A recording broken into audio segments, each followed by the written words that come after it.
So I would love it if maybe you could just take me through some of the work that you have produced as part of the residency, and maybe there's some stuff that's happened even in the last like week or two that I haven't seen at all. Yeah, Barbara, do you want to kick us off, or would you like me to Yeah, I mean, start? I can start. It's like yeah, I think we did a lot the last 2 weeks. What we did this week, actually, we talked about, or we finalized a final concept, what we're gonna do the last few weeks and what we're gonna work on with. Yeah, I mean, we made a sketch Mm-hmm. for that. Actually, we can show you that. So the idea was, Kris and me, we started like that. We want to develop a concept, like how we should end the residency and how we can like make plans to make it possible to go on, because we have a big desire to visit each other's cities. So me coming to New York, and Kris coming to Vienna, and somehow, so not to make it end with the residency. So the idea is that we like create, each of us, a video in our homes. We can put them next to each other, Mm-hmm. like we did it before. And but this time we like try to do a body sculpture, with the connection of those two videos. So like to create, for example, here a circle with our two bodies. So that was the idea. And the idea of like going on, once we can meet, was that we can like, so at the one hand we could do these positions live, so not on video, but like finally meeting and do these positions like live, like touching each other. And then also go further with it, like, hugging and laying on each other, and create new sculptures with our bodies, like sculptures of another layer of intimacy. Yeah, intimacy. And yeah, actually kind of similar it was with the second idea. So here we want to work with the visual background thing, showing each other, so showing each one of us covered by the fabrics, with the fabrics we sent us. And then and because the virtual background thing is somehow not working in my Zoom, but only for Kris, so then it would be Kris who would like pop up in my room next to me with virtual background. And this also like covered and like not covered, as you see, like sitting here, and finally we sit next to each other. Out of this we can also like create live performances, and like create also more video works once we can meet. I'm Yeah. really curious that you're like planning to continue it in person, because it seems one thing that I found really interesting about your discussions was they're so, even though this setup, this residency would be conducted by Zoom or online regardless, it seemed like they were still really marked by lockdown, and by the Mm. kind of fact that we're spending so much time in these rectangles. And as you've said, like, you have the strong desire to meet and to be in each other's cities, and it seems like that is actually just constantly coming out through the work, in the way that like Yeah. you're merging your spaces, and here you want to like appear in the same video frame, like through this like virtual background trickery. And so to me it communicates like this really strong desire to like be with other humans at this moment in time when that is so difficult and fraught. So I wonder, I feel like that changes so much when you can actually be with humans. And I wonder what you think about the relationship between doing this work remotely and virtually versus kind of continuing it in person and in physical space? Yeah, well, I think I can speak to this a little bit. Like a lot of the things that we're sort of discovering in, I would say maybe the greatest cultural product from our residency time is going to be the connection that we've created. So, you know, we're sort of talking through the lens of like what might be basically an outcome from our discussions and from our experiments. But ultimately, I think that the connection combined with a sort of desire for intimacy, and we've also sort of talked like off camera a lot about like different types of intimacy and connectivity. And that seems to be looming large, not only for us, but as you pointed out, Faith, as a sort of like it's hanging in the digital air, in the ether, and it is affecting how we feel right now, how we conduct ourselves. But it is also an interesting paradox, because this is not the way that I've ever conducted collaborations. So in the vast network of people that I maintain in the United States and beyond, many of those folks are people that I've met at like performance festivals, and then eventually led to increasing connectivity via the digital environment, thereby also seeing each other in each other's cities. So this is a sort of like an interesting approach to that. And I would say that I think like it's not something necessarily that I came in with sort of like predetermined ideation, but rather something that seems to be growing out of this process for us.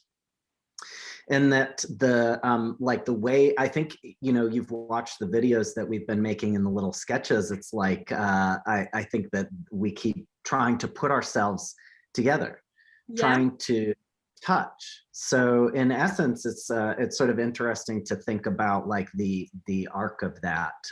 It's not right now, it's not possible for us to have our bodies in the same place.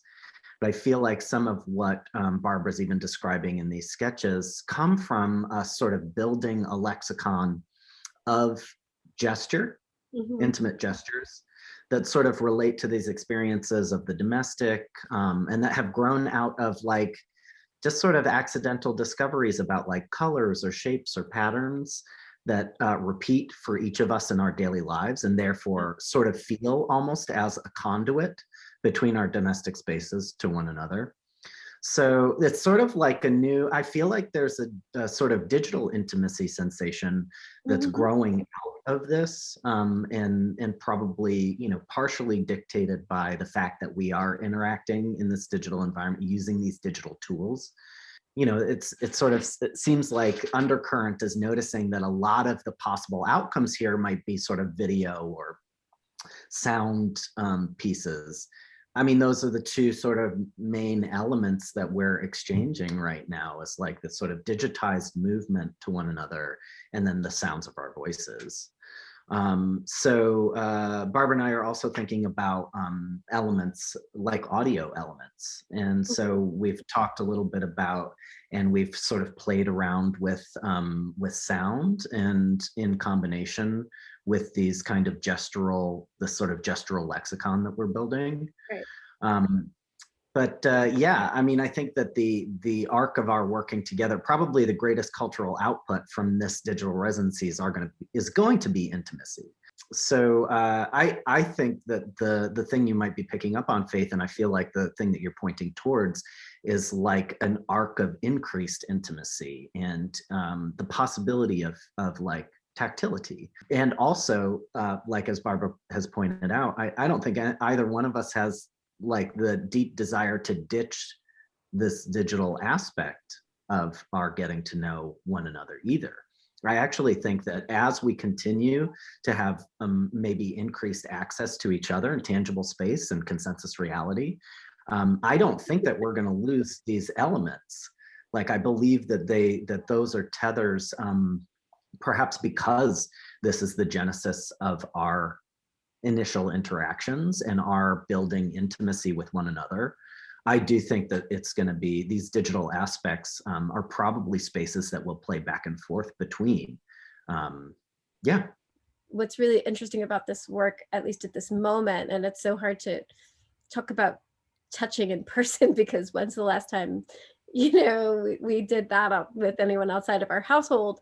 But I remember actually someone shook my partner's hand like a few months ago, and he was startled. You know, it was startling to make contact with someone that's not me Yeah. or my daughter, you know, that's outside of our immediate family. So it's like, it's actually like this speculative future of you two like being in the same space and touching. But what I think is really interesting about this work, like in this space, in this virtual space, is this tension that you cannot touch.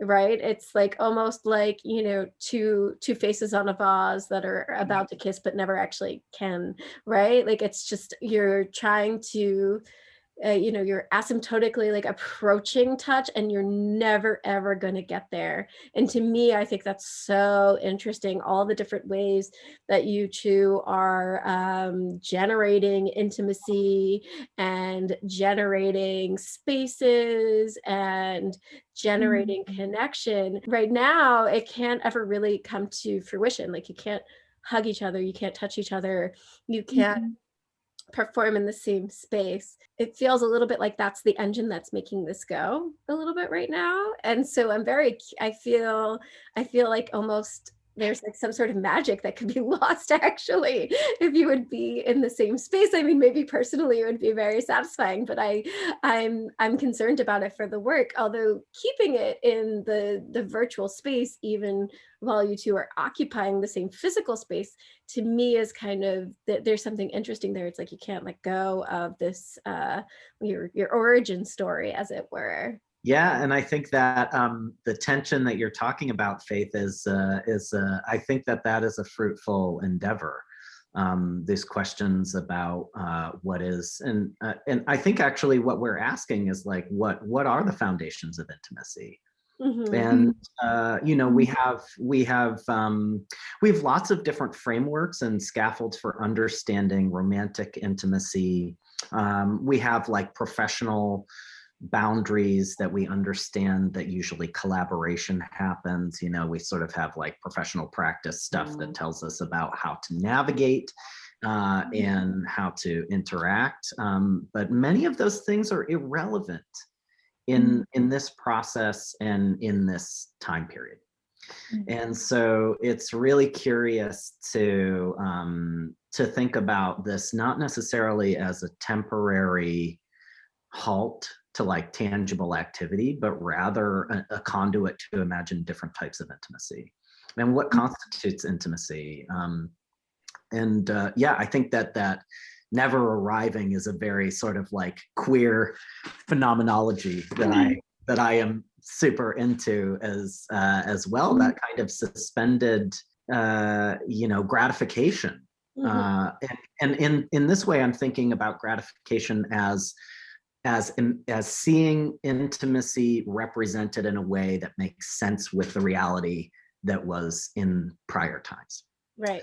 So we're in the middle of something that's changing and shifting, and I don't think that there are answers to what constitutes intimacy right now, but rather there is an opening to for us to sort of imagine this as a model, like making a connection between the two of us, which is honestly so randomized. You know, we could have been partnered with other people, but we happen to have been partnered with each other.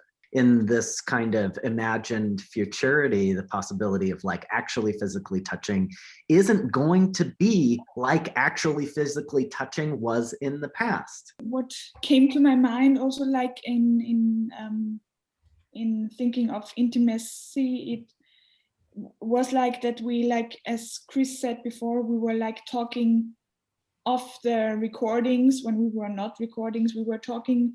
At the one hand, we were talking like about different levels of intimacy. For me, like it was also, we were talking about personal topics and private topics.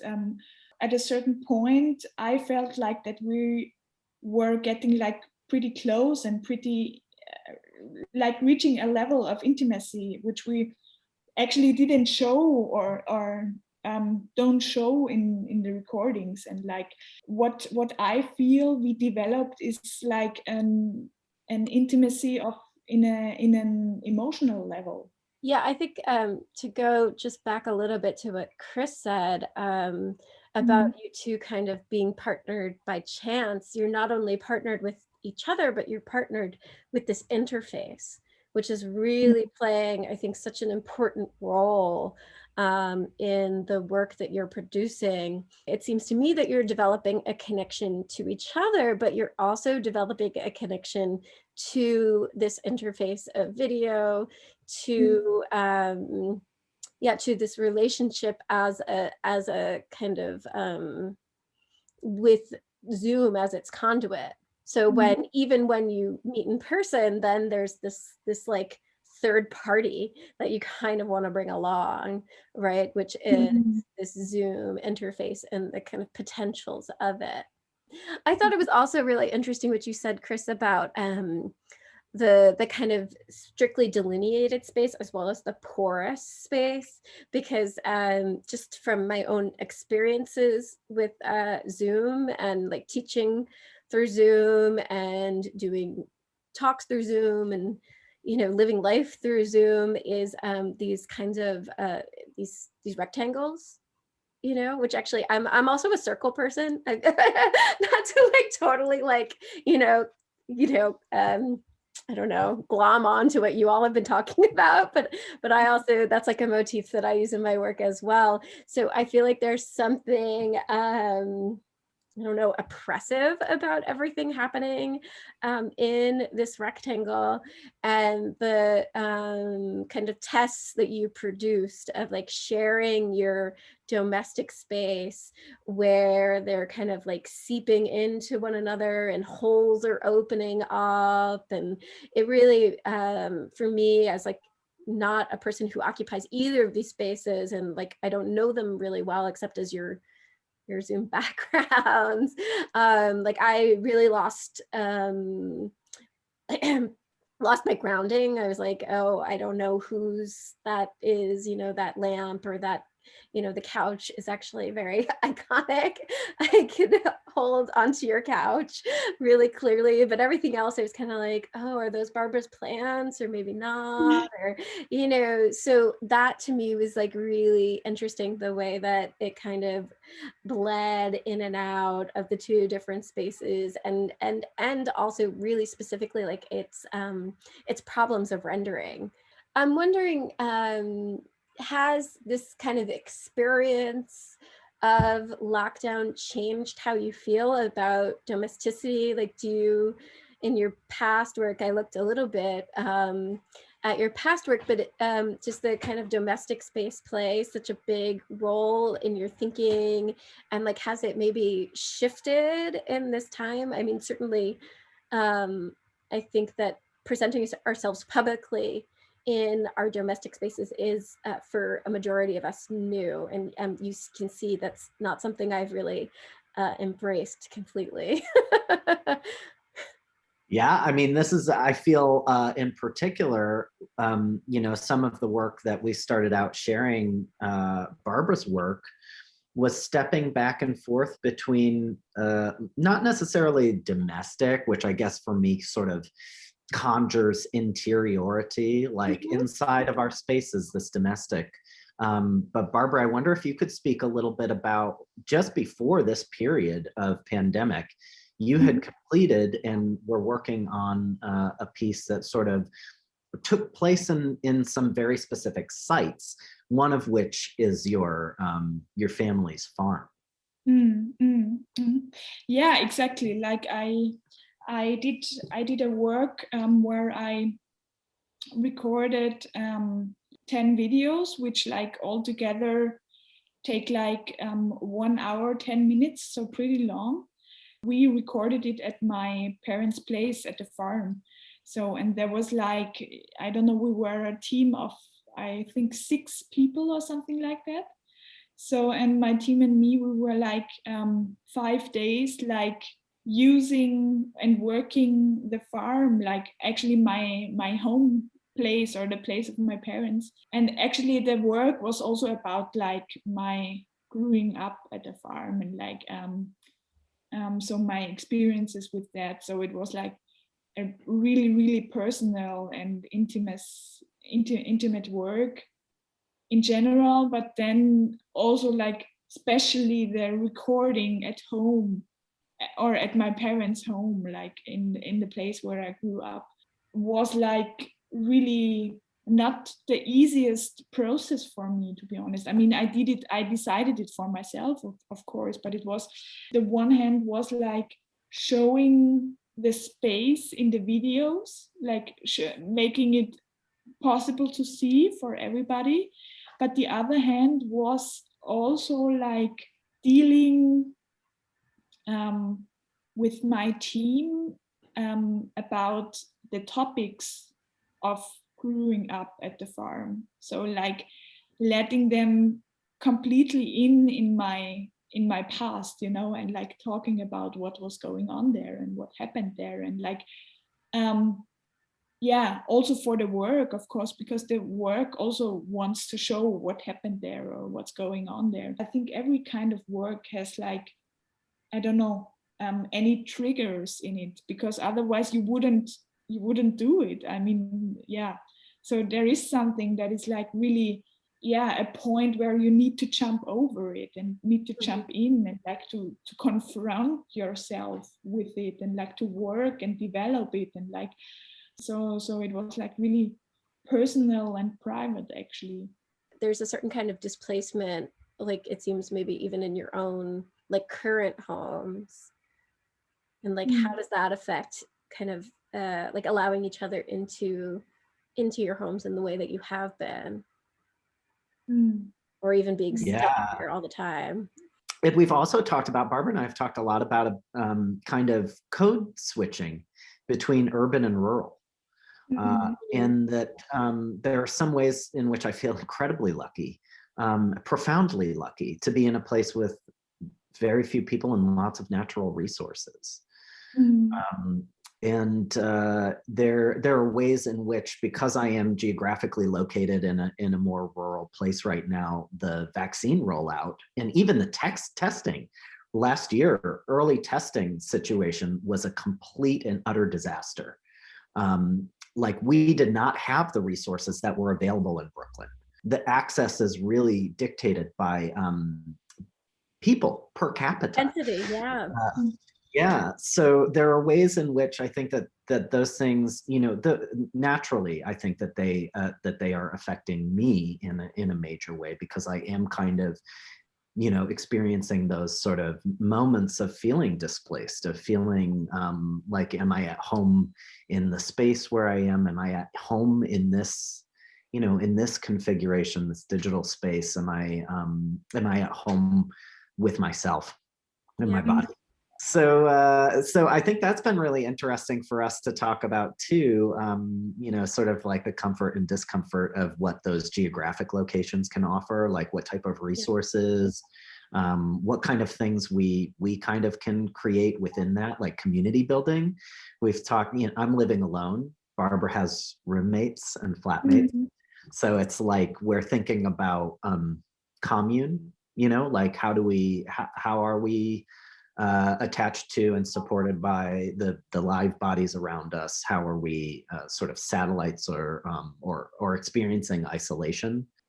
Yeah, well, I wonder, given, Barbara, that you share with other people and have this kind of communal space, and Kris, given that that's like a kind of not your home, you know, not your Brooklyn home, if like sharing your spaces and merging your spaces in some way maybe like helps, like giving a sense of ownership of that space, like, you know, I mean, like kind of using it as a representation of you and as a representation of your intimacy together, if that somehow kind of lends itself to a greater sense of ownership.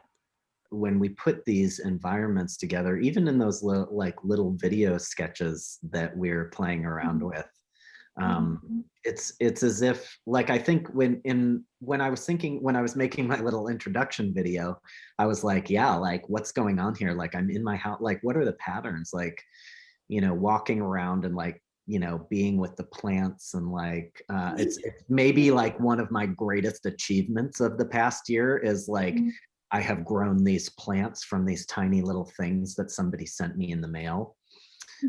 So yeah, there's something, it's almost as if like the space, the space that I'm in, I feel like comfortable and confident in, and it has shifted. Like the idea that it is a home space, it has become more of a space where I feel freed to use it, not domestically. Like I've taken this sort of space that we're in right here as like a dining room area, but now I call it the command center because it is where, like I've brought in like, not like really rudimentary objects from my studio space, which is on campus here, which I have been barred from on and off throughout this pandemic.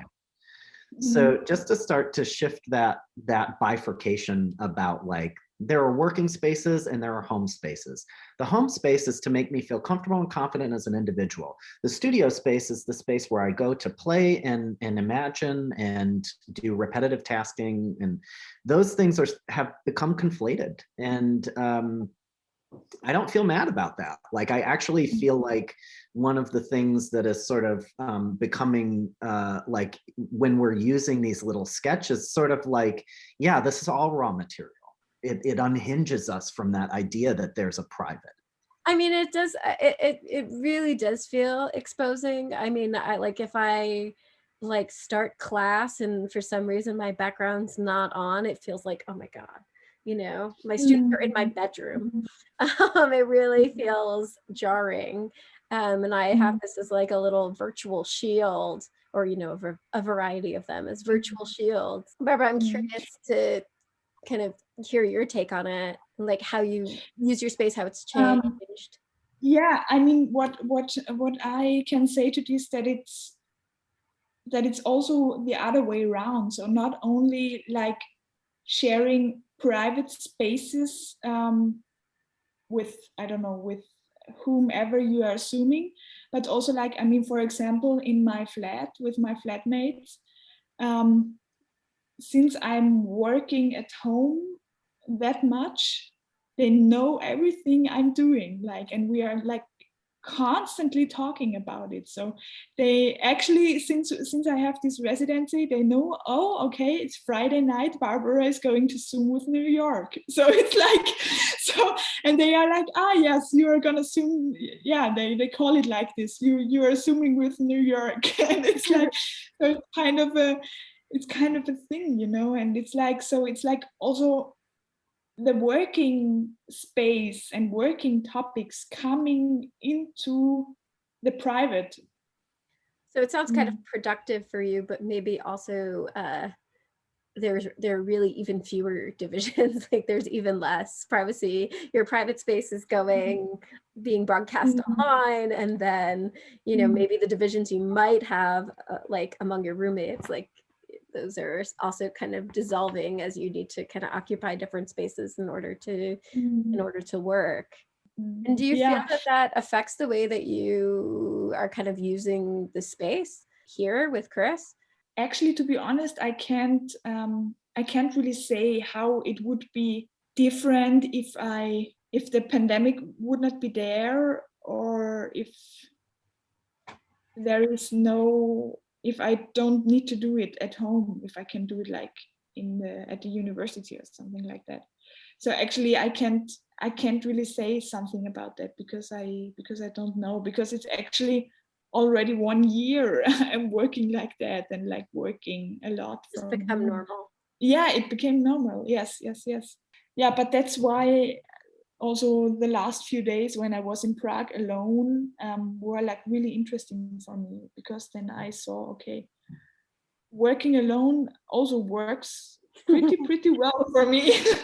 Yeah, you had said something, Barbara, when we were just chatting, where you were like, "Oh yeah, that now," and I had this idea about returning and moving all of my furniture around, and right, like there was something that happened for you early in that stay where you were like, "Oh, renewal, like Yes, I would have to shift things around." Yeah, I arrived, I don't know, 4 hours ago, and I was like already starting like, and like, you know, like throwing actually clothes away and like, yeah, try to make things new and like to refresh. yeah, something super resonant for me about like the patterns that I can observe about myself under any circumstances have to do with arranging.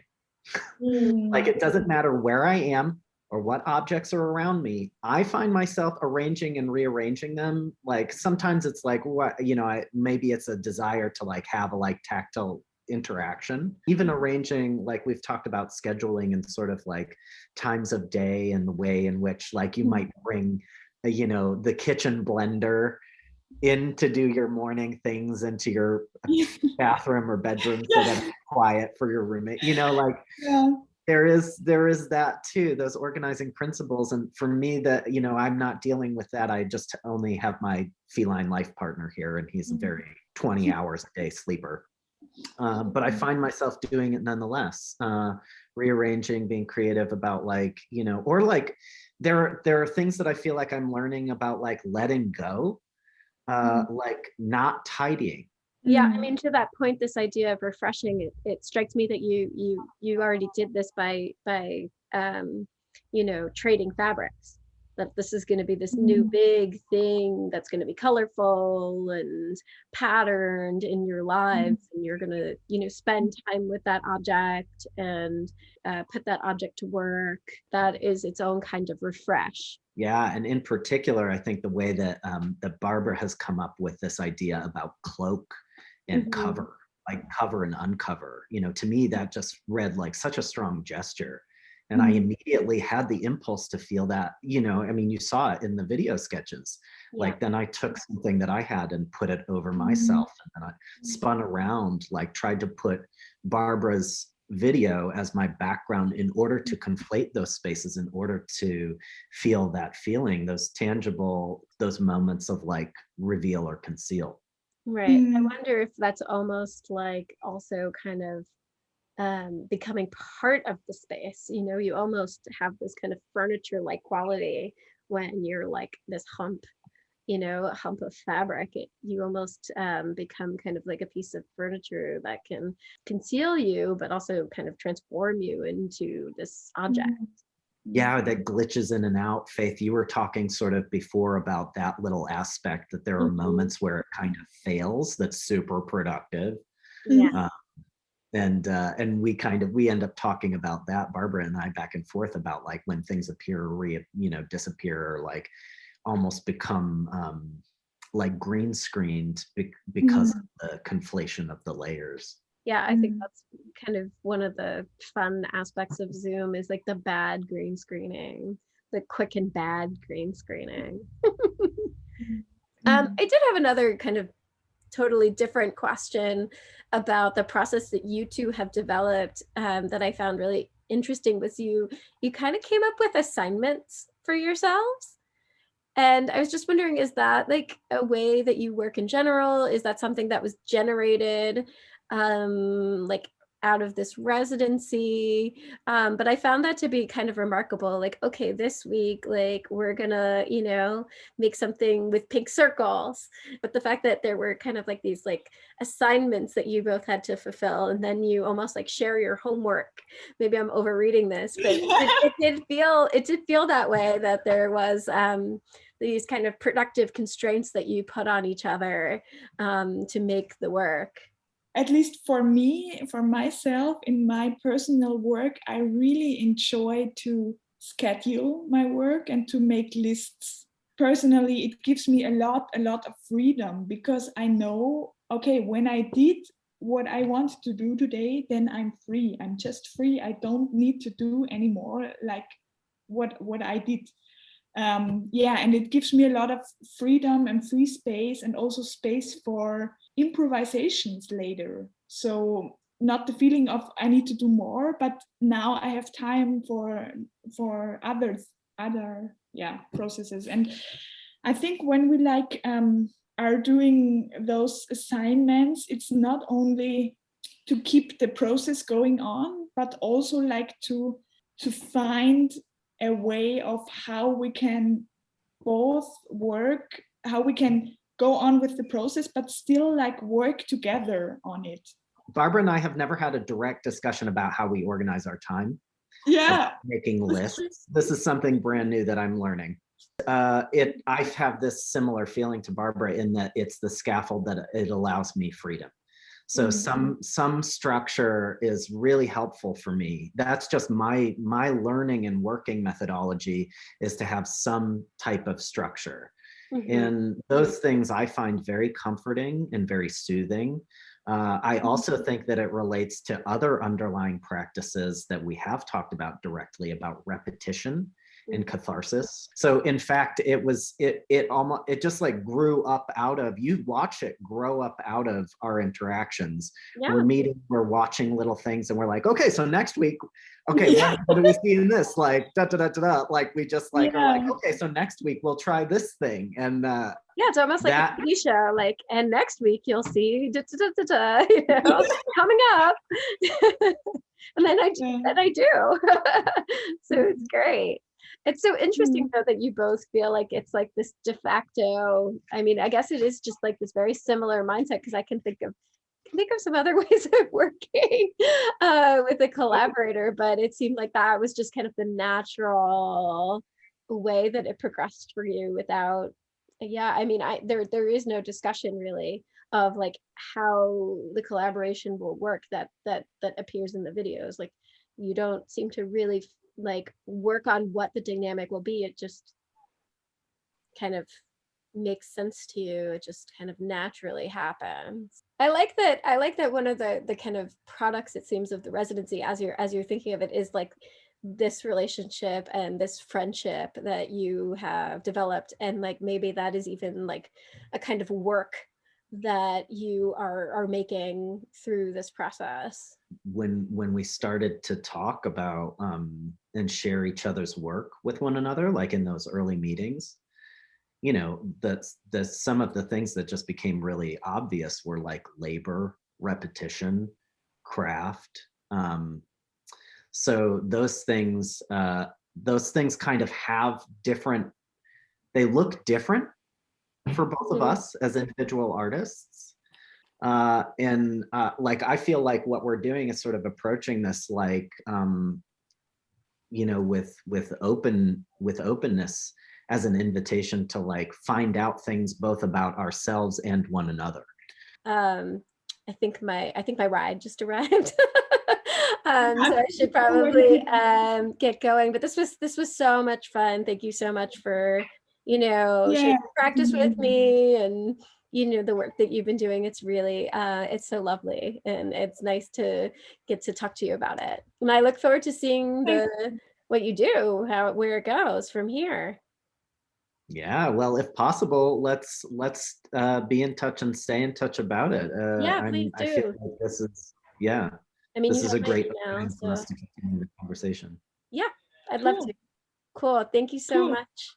And I'll deliver the video to wherever it needs to go. Okay. Take care. All right, friends. Thank you. Have a great day. Bye. Have a nice day.